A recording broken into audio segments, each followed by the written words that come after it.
when it comes to providing services to veterans, but we've made really great strides over the last few years.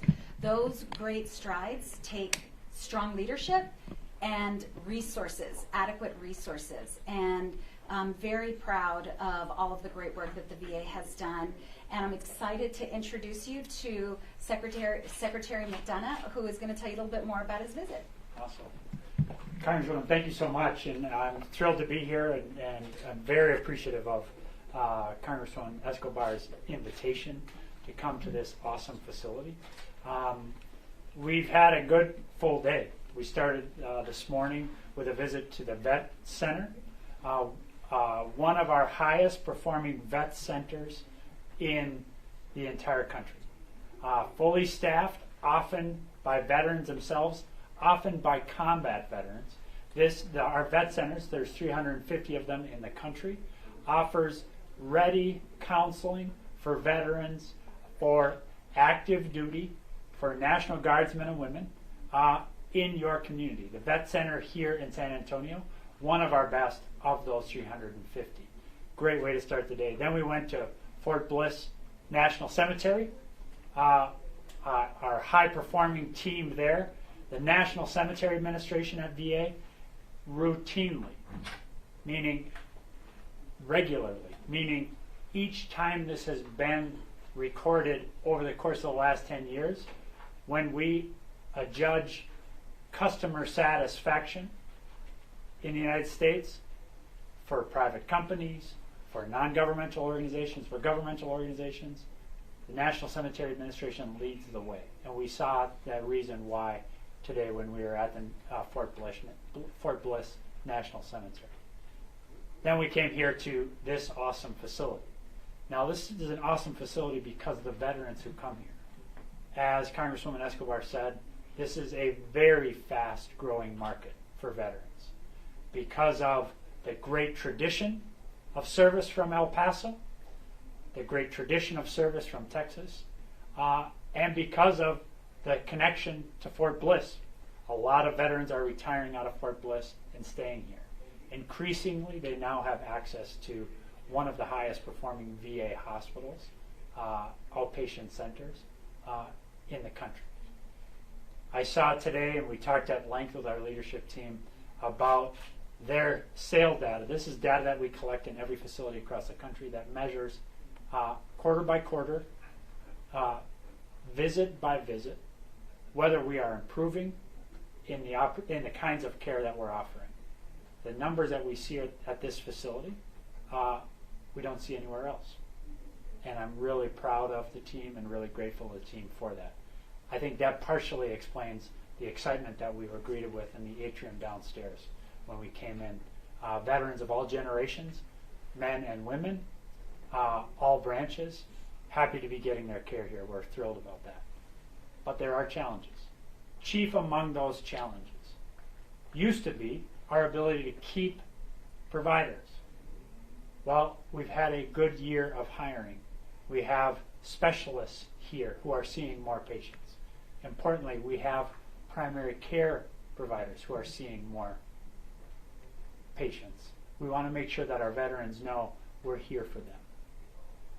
Another challenge is space. This facility needs to be updated. That's why it's so exciting that later this month we'll be breaking ground on the new $750 million facility here, which will double the space available for patient care. Importantly, over the course of the next year, we'll also be opening an urgent care center on the east side. And we'll also be opening a women-specific clinic, also on the east side. We are very excited about the opportunities for growth here. Lastly, let me just say this to our veterans. If you are in crisis yourself, or you know somebody who is in crisis, please be in touch with us. We work for you. If you need to speak to somebody, dial 988 and press 1 as a veteran. We'll get you in touch with somebody to provide you emergency health care today, emergency mental health care today.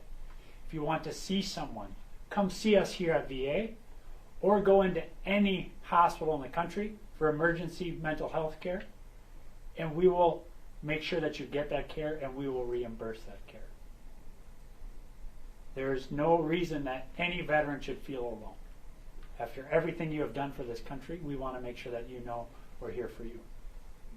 So please know that if you are in crisis, somebody in your family is in crisis, dial 988 and press 1. Or go to a local facility, a local emergency room, and get that care, and we'll take care of those costs. With that, I look forward to your questions. Real quick, speaking of mental health, it is known that mental health providers and specialists are lacking everywhere. Yes. How important is it for you guys to provide these services and keep the El Paso community, especially with coming up on August 3rd, veterans and not just what they may have experienced, but then they had to suffer something here. How important is it to have these types of services available for the community, especially with the VA community?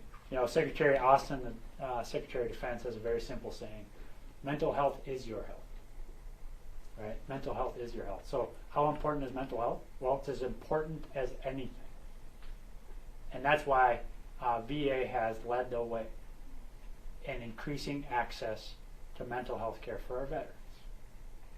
There are still challenges. One challenge is the one you highlight, which is it is difficult to hire psychologists and psychiatrists, which is why it's so important that we are making progress in hiring licensed social workers. One of the high performers we coined today and we celebrate today is a peer specialist. He's a Marine. He's demonstrated that he can fight through his mental health challenges. And he now works for VA helping other veterans fight through their mental health challenges. That's why we started the day today at the Vet Center, where they're open until 8 o'clock every night because there's so much demand for their services. Veterans who want to see a fellow veteran for counseling services. A veteran who is a survivor of military sexual trauma. A veteran who is looking for family or marriage counseling. Those are all available at the El Paso Vet Center. We have options for our veterans to seek care, and we want them to come. Third, there is still an issue of stigma. But let me tell you, I'm an Irish American kid with 10 brothers and sisters. You know what that means? I know something about substance use disorder. It's not weakness to seek help for mental health. It's not weakness to seek help for substance use disorder. It's strength. And our veterans have shown strength at every turn in their careers. And we urge them to know that we're here for you in any of those manifestations. Again, dial 988, press 1. If you want to go into an emergency room, come right here to come get an appointment with us, or go to any hospital in El Paso if you are in crisis, and we'll get you that care. Go to our vet center. The main thing is we want a relationship with you. We work for you. Do you have a timeline on some of the new services and facilities that you're going to break ground on and bring here? Yeah, so we break ground on the new facility at the end of the month. I think it's the 28th. It's either the 26th or the 28th. So the 28th. See, this is congressional oversight. And that facility then will be done in late 2028, and we'll seek to get veterans into that care immediately. The other two facilities that we're hoping to move into during this next fiscal year, we should be able to move into those and start seeing patients in them late next fiscal year or early in 2026. Which Yes, ma'am. facility is the one that's going to be starting at the end of the month? That's a new healthcare center, $750 million facility, not far from here, co-located with the new Beaumont medical center, and that will be basically this facility, twice as large, providing similar kinds of services. And can I just add, I think it is so important for the community to understand the level of resources that are being invested into our community. It really is historic.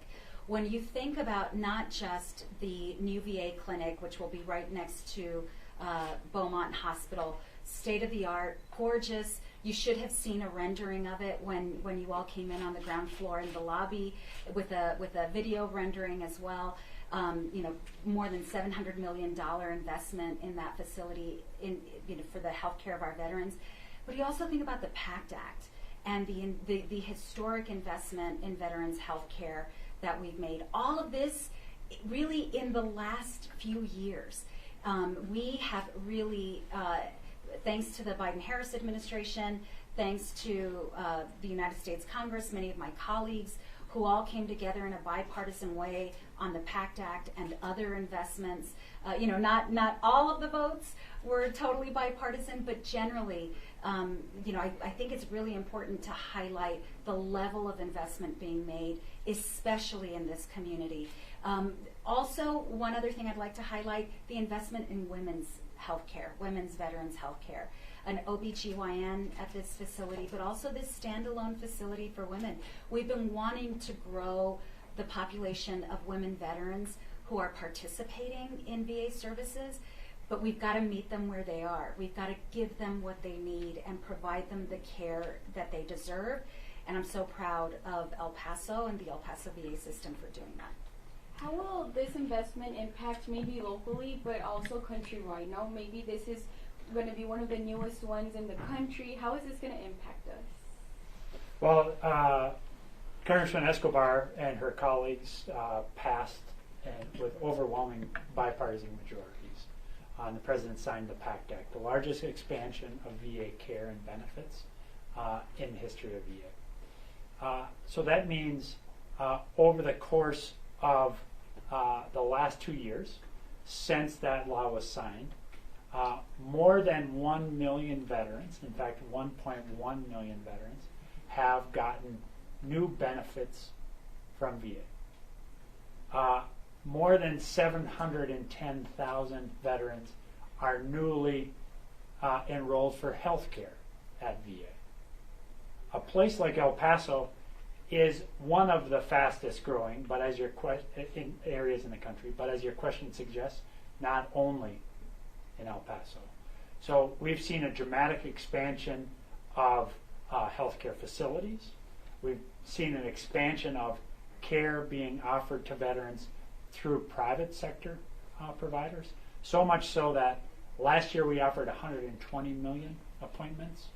This year we'll offer 127 million healthcare appointments.